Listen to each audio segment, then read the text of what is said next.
Hi, everyone. I have enjoyed reading your final version of your integrated literature reviews this morning and this afternoon. I am so impressed and so proud of your final products. It is so obvious that as you have moved through this stepwise process, that you have grown, that your writing has improved, your use of APA has improved, your critical thinking is on par with a scholarly effort. The final products of how you've answered your research question are really, really interesting for me, because you're writing about the thing that I do. I find it very helpful to hear what is out there. A few of you found things that I didn't know, which was really cool.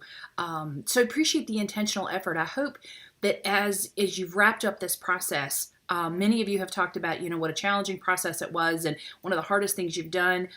If you've had that sense, if you felt like this is really, really hard, if you had moments of being completely exasperated, maybe even cried a few tears, that means you did it right. It means you were trying really hard to pull it all together. There is a reason that there is a dearth of nursing literature that is scholarly, available through peer-reviewed journals.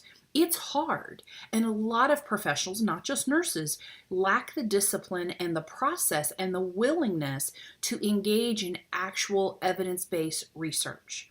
So you've begun that first step in what it would look like to become a nurse researcher, which is one of the most difficult roles any nurse performs. So the fact that you've survived that process, that you've come away with a product that you can be proud of, something that you can pull together and put on an integrated literature review poster and possibly present in your workplace or local conference, all of that is worthy of your effort.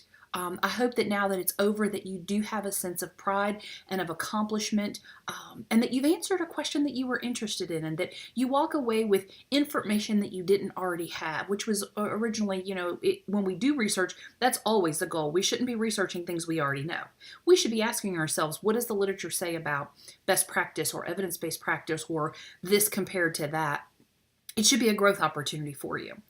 So that being said, this week you've got your practicum log number 3 done this week. The most important thing that you need to do is make sure that your time logs are correct, and that as you have reconciled all of your logs, that you have your 200 hours and they are properly accounted for. Go back in and read the feedback from practicum log 1 and 2. Make sure you integrate that feedback into practicum log 3 so you can wrap up your practicum experience cleanly and not have any other work to do.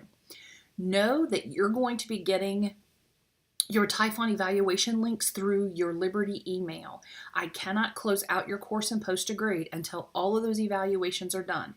That includes your preceptor evaluation. It's your responsibility to contact your preceptor and remind them to get in your student evaluation into the system so we can check that box as well. Your poster is going to be a little bit more complex. It's one of the things I love to do, but I like a little bit of creativity. You're going to use the tools and the information and the guidelines that have been provided to you that are posted on Blackboard.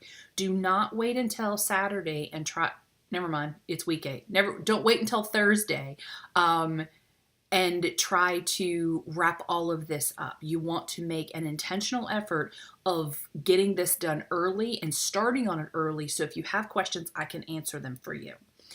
The gist of it is, it's an overgrown single PowerPoint slide that you use inserted text boxes to add your narrative. I'm going to tell you now, do not copy and paste your integrated literature review into the poster. That is not going to be scholarly and you will not be successful. You want to synthesize key ideas, bullet points, single 2-3 sentences together to get across your idea in each section in a cogent, concise manner. Basically, you want to take your integrated literature review and boil it down to about a page and a half of word content. I find that when I'm doing a poster, it is easier for me to open up my paper or reference that I'm using, and then open up a blank Word document and create kind of subheadings of this is what I want in this topic, and this is what I want in this topic, and this is what I want in this topic. And then go back under them and put 4 or 5 key ideas, 4 or 5 bullet points. The idea is to create an aesthetic representation of your scholarly work so that when it's on display, when someone walks by your poster in a public area, they'll stop and go, hey, let me look at this. What did this person find? You will also not be successful if you do not insert some kind of graft or artwork or clip art or something that makes it eye-catching. I'm married to a scientist. He's a chemist. And I see his posters that are posted for professional presentations. Scientists have nothing but font 8 writing on little tiny boxes, and there's nothing but scary narrative. Nurses are not going to be pleased with that. Take the time to organize and synthesize and then create bullet point ideas in your key areas so that when someone walks by your poster, that it's aesthetic, that's going to catch their attention. And if you're not standing there, they can answer the "and why does this matter?" question all on their own. Your literature review, I want to remind you, the only references that if you choose to put them on your poster, the only ones that are on there is the ones you cite on your poster. Otherwise, if you wanted to create a handout, you could create a bibliography that would have all of your entire reference list that you use for your integrated literature review. For our purposes, that's not required. Just make sure that if you do cite something that you have a small reference area for the people that are walking by to see your poster. Know that I'm here. I know that you are tired. I know you are so ready for this to be over. You are really, you're 4 days away from officially being able to say, I'm a master's prepared nurse. And that's a huge accomplishment. And I'm so grateful that I have been with you on this end of this journey. I will be at the online reception on Friday as well as the graduation. So if you are here, please wave at me, say hello, stop in and let me know who you are so I can congratulate you in person.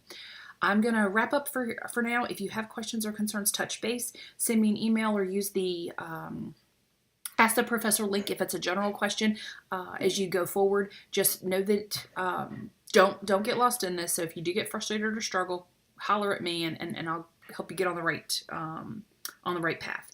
I think that is... Yep, that's all my notes. So I am officially done. You guys have a wonderful week. Know that I'll be praying for you and I'll be thinking about you. Well done, folks.